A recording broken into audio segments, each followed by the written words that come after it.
But I remember, man, sitting with my mother and my mother teaching me how to tell time and how to count and how to multiply and subtract. And you know what? Your mother must have been on point and she must saw your future. Because with her teaching you how to count, you sure came into a lot of money. You came into a lot of money, brother. You went from the outhouse to the penthouse. Let's really talk about it. Let's flip tables like Jesus. It would not be unfair to say that I did go from the outhouse to the penthouse to the White House. Langford Cunningham. And boy, the text line is going crazy. People just love him. What a great message. Love a straight talker. Yes. St. Louis man says he had to lose his sight in order to find his vision. See, today we forgot about the message. We have to get back to a message. And it's the commercialization and exploitation of our culture that continues this vicious cycle of death, darkness, and destruction. Got a lot of the females rapping today, okay? They twerking, they're doing prostitution on records, leading little girls into the strip clubs. That leads into human trafficking. They don't promote Taylor Swift like that. Right. But our black women gotta get prostituted in the industry. Because these kids are listening to the music too. A lot of this music, especially in the hip hop culture, these kids are rapping about their pain. They're rapping about the drugs they are taking. We have really lost our values in some things that we used to have values for. But America needs to pay attention to this epidemic suicide. It's a lot of kids in a lot of different communities, black, white, it doesn't matter. We have to start investing in our community. Elon Musk made a comment that hands up, don't shoot, it was a hoax. How you feel about that, Mike Brown Sr.? Those words wouldn't have never been said if that would have never happened to Mike Brown Jr. So what you saying, what happened to Mike Brown Jr. was fake? Hey, people be playing with the wrong folks, man. They left the responsibility onto you to search for your daughter. You didn't get no assistance from the police department. You didn't get no assistance from the political officials. No, I did not. Let's elaborate more on this service station. A human trafficking ring that was going on at that mobile. They arrested the guy, and as soon as he got out, the station was back open once again. It's the Blind City Podcast Takeover, you know. You know who the most dangerous man in the world is? Who? A blind man with vision. Thank you. Reba Dirty. Blind City the Podcast. ABC 30 TV. I'm your host, Langford Cunningham. I had to lose my sight to find my vision. We're going to have a dynamic show tonight. We're going to have Newman streaming live from Florida. And we're going to talk about his lifestyle, his career. You know, he was the manager of the champion Riddick Bowe. He's the only fighter to beat Evander Holyfield 3 times. So we're going to find out about my man, Newman, because you know he went from the outhouse to the penthouse. But right now, I have a special guest in the studio with me, Precious Berry. Hey, I'm so excited to be here this evening with you. Oh, I'm blessed to have you in the seat. Yes. Tell the people about you real quick. Yes, I am a recent graduate from Riverview Gardens High School. In the fall, I will be attending Washington University on a full-ride scholarship, which I am grateful, honored, and blessed just to have this opportunity. As we all know, that college is not cheap. It is very expensive, and I'm just grateful and blessed just to have the opportunity to have a free education for my next 4 years. And speaking of cheap, yes. What happened with Howard University? Hey, you know, due to lack of HBCUs not having any funding, I had to make the hard decision to go to a PWI, which I really wanted to have that Black cultural experience at an HBCU, but just learning about financial literacy throughout this whole process, had to make a decision that won't just affect me now, but in my future. So just having that education free for the next 4 years in my life, I'm just grateful for the opportunity. Man, thank God, all mercy to God. And that's why we need to support our HBCs. Come on, black people. Why do we find it hard spending money on us? We buy everything we buy from the Chinese, we buy from the Arabs, we buy from the Bosnians, but we don't buy to help each other. That's why our communities look the way they do, in despair. We got to start spending money on our people. We got to support us. It's okay to spend money with other races, but other races support their own community. The Chinese have their own money pipeline. They don't never got a vote. I never seen the Chinese in the voting poll. Real talk. The Bosnians have their own money pipeline. The Arabs, they hire us in the gas station. I know what you're doing with our black women in them gas stations too. Don't let me call you out on it. But anyway, Precious Barrett, I'm honored to have you in the seat. You are a straight A student. You are making changes. You went from a school that just got their accreditation back and you beat the odds with God. Yeah. We got partial of our accreditation back. We didn't get full back. So that's actually how I got into my activism movement, just by learning how to work in the middle of chaos and confusion in my education and learning how to advocate for the hundreds of thousands of peers, well, just thousands of peers in my school district, because we have to represent for our young people, because as yourself, a graduate of River Gardens High School, we have to break those stereotypes and misconceptions that they put on that district. And I wanted to show that, hey, I know how to work in the middle of chaos and confusion and just trying to advocate for the students, because we learn a lot in our education systems. I don't think it's broken. I think it was designed this way for a reason, because we're funding more private schools than public schools. And from me coming from a 34.7% attendance rate in my district worldwide, what can I do to really cultivate my district and show that, hey, we have amazing scholars that is producing out of this district each and every day. So that's actually how I got involved into my activism movement, just by advocating for my school and the inequities that I see in my community. World champion boxer Riddick Bowe, the only fighter to beat Evander Holyfield, I think 3 times. He just pulled up to the city, the legendary Rock Newman. Welcome to the city. My brother Langford, thank you so much for having me, man. I do not take it lightly, brother, that you invited me on your show. It is certainly an honor to be a part of what you're doing. I don't think it's it's a secret that I was, again, honored to host you a few weeks ago. And, in doing my research and you very candidly explaining your journey, again, I'm gonna say I don't take it lightly to be on your show. It's an honor, man. And thank you for inviting me. Thank you, brother. Thank you. Let's talk about the early years of your life as a child. Where did you grow up? I grew up I was born in Washington, D.C., and I grew up in Southern Maryland. There's a little town called Brandywine, Maryland, about 30 miles southeast of Washington, D.C. Probably the most famous thing that my little country town was known for was a place called Wilmer's Park, which was on the Chitlin circuit, where, the Black performers couldn't perform at the white venues. So the Chitlin circuit, gave them outlets.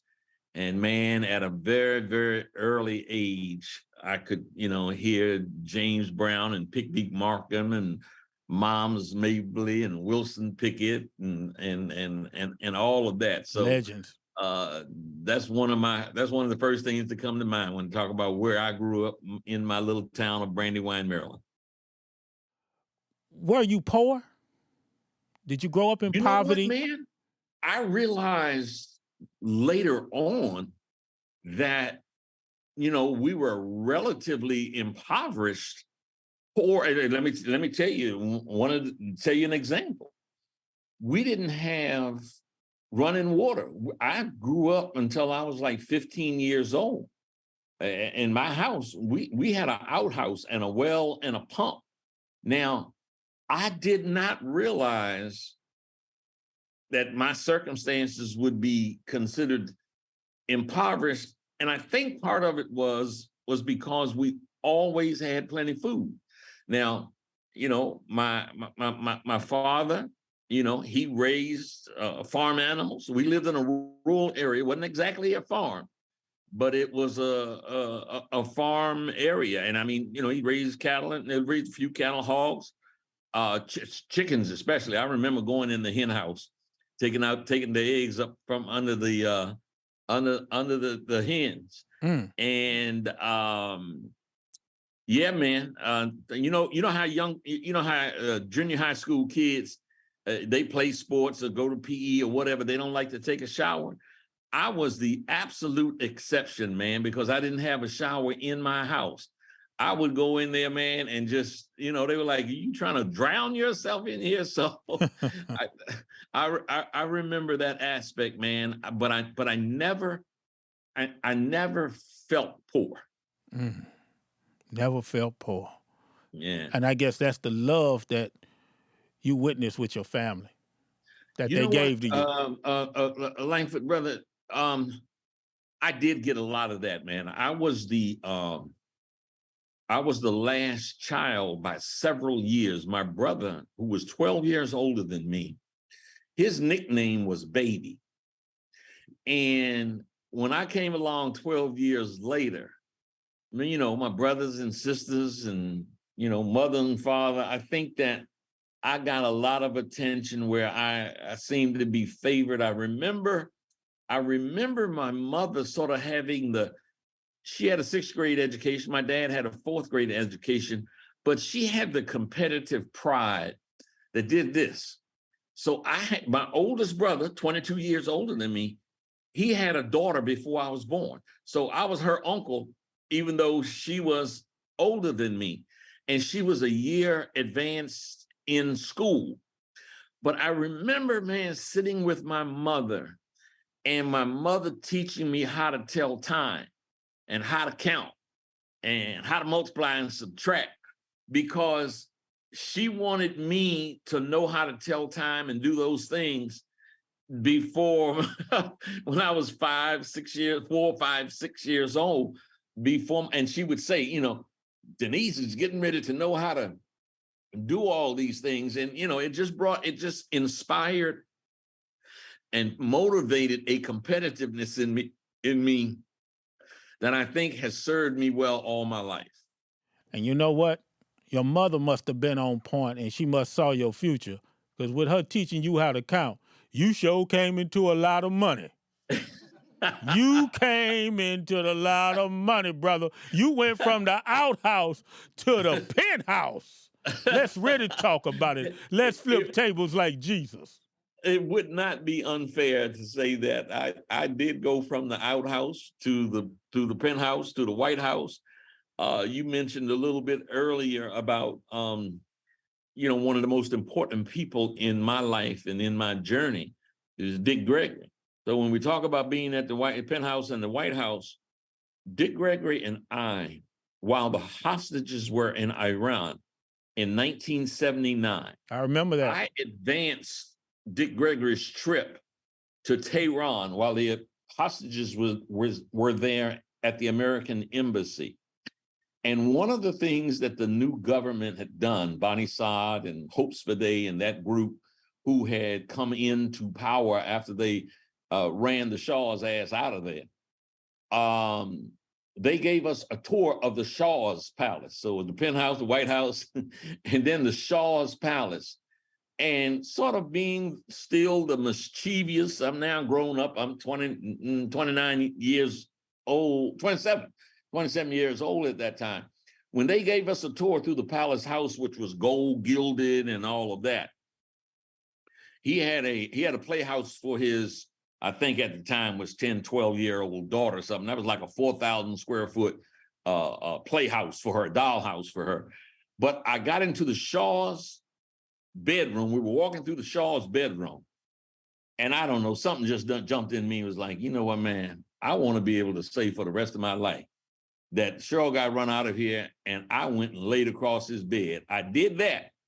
When I went into the bathroom, there was a red 8-track tape player he had in, and as God is my witness, he had a tape from Aretha Franklin in there.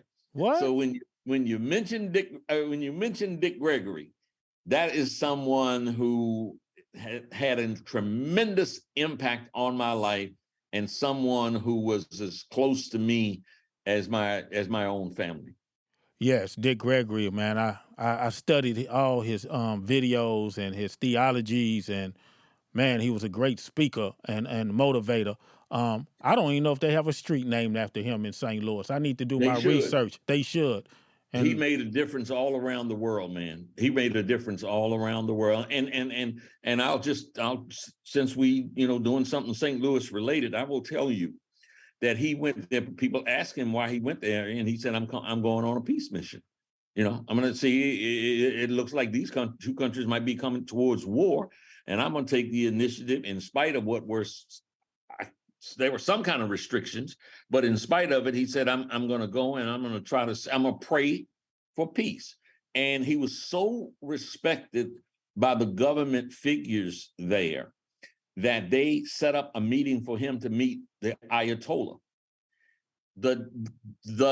I'll make some history on your show here. The morning that he was supposed to see Ayatollah Khomeini is the morning that the helicopter crashed when they were trying to do this rescue mission for the hostages. For some of the hostages, literally, that day is the day that was set for Greg and I both to go meet the Ayatollah. And when that didn't happen, I stayed another, couple of weeks, but then I came home, but he stayed there a full 3 months. He's a man was dedicated to peace, and perhaps the single most fearless human being I've ever met in my life. You couldn't intimidate Dick Gregory, no kind of way. It didn't matter what your roadblocks were. If he believed in his cause, he was going to step to you and step through you. How did you become a boxing promoter?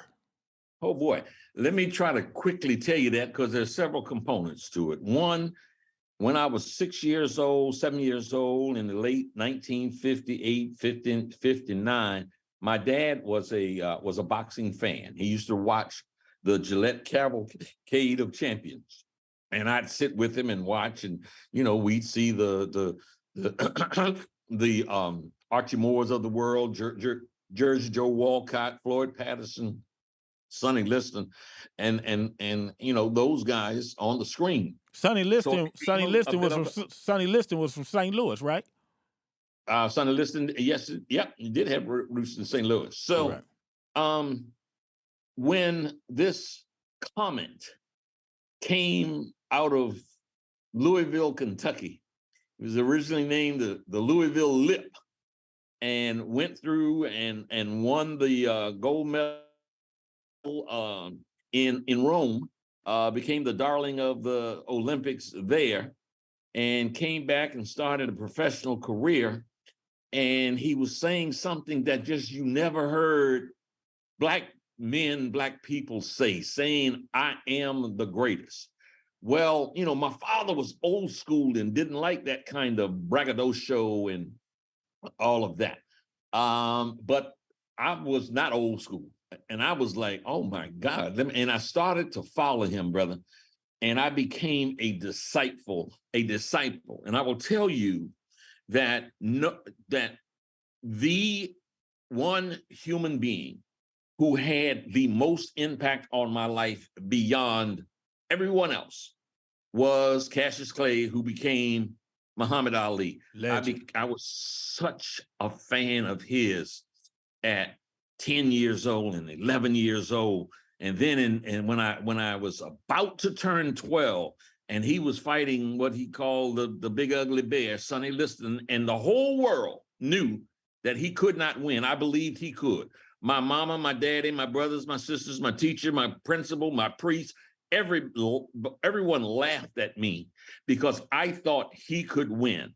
And on that night, when he won that title, it totally changed my life in the following way, where all of these people that I loved and respected didn't respect my opinion or didn't agree with my opinion.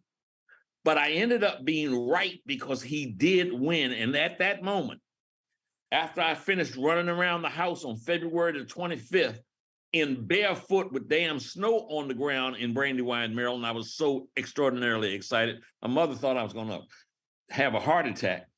But I was like, I came to me. I don't care what anybody has to say. I don't care what anyone's opinion is. If I believe it, I'm going for it. Langford, I'll do something quickly here to show you how much of a fan I had become at that time. At 11 years old, I learned this is the legend of Cassius Clay, the most beautiful fighter of the world today. He talks a great deal and brags indeedy of a muscular punch that's incredibly speedy. The fistic world was dull and weary with a champ like this, and things had to be dreary. Then someone with color, someone with dash brought fight fans a running with cash. The brash young boxer is something to see, and the heavyweight championship is his destiny. If you sign to fight Ali, if you sign to fight him, he's got speed and endurance. If you sign to fight him, you better raise your insurance. Ah, rumble, young man, rumble. That's how much I was into him. I learned that poem and several others, but I won't do it now. And then to follow his journey, his powerful, explosive journey of blackness, where it was against his best financial interest to become a Muslim, but he came one anyhow because he believed. He talked about his blackness. He talked about the oppression that blacks had suffered. He gave the moral, he had the moral fortitude to say, I'm not going to Vietnam. Ain't no Vietnam never called me no nigger. I'm not going to that. Vietnam ain't my enemy. Right. You my enemy, white man, because you're the one that I am being oppressed by. So the way he stood up there gave me a frame of reference in terms of history. At the same time, I was reading Malcolm X and Man Child in the Promised Land by Claude Brown. And I became, I'm going to say it, I think a bit of a revolutionary. I slipped off to some Black Panther meetings. And, from that time, I had the consciousness of the Black Power movement. That's been my life's experience. And I still have that to this day where, I speak truth to power and don't have any apologies for it. And said that when I started my show, that I, as a broadcaster, that it was unapologetically Black. It was my attempt to show the best of Blackness. Now, along the way, quickly move forward. Sugar Ray Leonard grew up in near where I grew up. So I became, later on as an adult, I became a fan of Ray and got involved, went to some of his fights, saw the Duran in person, the Duran fight in Montreal. Right, I remember that. And kind of got closer and closer to the fight scene. In 1981, September the 16th, when he and Tommy Hearns fought, I was there in Las Vegas. And the promoter of that fight, the named promoter of that fight was Dan Duver. And it said he's 29 years old. By that time, I was 29 years old. I was like, look, if he can do it, so can I. And back in May, I was in Las Vegas and I took some photos of the Strip and of Caesar's Palace. And I said, here is where the real dream took place, because that's where they fought. And, from that time, I came back home. We started a promotional company. I first managed Dwight Muhammad Kawi, who was the great light heavyweight champion. And then I worked with somebody else from St. Louis. I worked with Michael Spinks and Butch Lewis for a couple of years during the time where he beat Jerry Cooney and lost to Mike Tyson. That was an incredible experience. I was getting ready to get out of the business. I had a couple of really good consulting jobs. One of them was with Anheuser-Busch, based again in St. Louis. So St. Louis has been in my life one way or the other. Right. And I said, the only thing that would keep me in boxing at that point is if I could singularly represent someone that I thought could be the heavyweight champion of the world. Riddick Bowe went to the Olympics. I had already met him. He was seeking he was seeking representation, and he was really come to Butch Lewis's office, and I got to know him. And when he did not win the gold medal, Butch and others really said, he's going to be the next Mitch Green. He's not. But I thought I saw something in him where if we aligned ourselves, that he was the one that had the potential to be the heavyweight champion. Again, my friends, family, experts was like, Rock Newman, you wasting your time. They doubted you. They doubted you. They doubted me in a very big way, and they doubted him. And I told him, man, I said, I think I'm uniquely qualified to represent you. And frankly speaking, I was, part of that came from, what I had learned throughout my years in boxing. I spent 5 years as a counselor at Howard University. He needed a lot of that. And I got him the greatest trainer ever, Eddie Futch. And we went on that journey. And I predicted the day we signed our agreement in December 19th, 1988, I told him, I said, on September the 21st, 1992, by that time, you will be heavyweight champion of the world.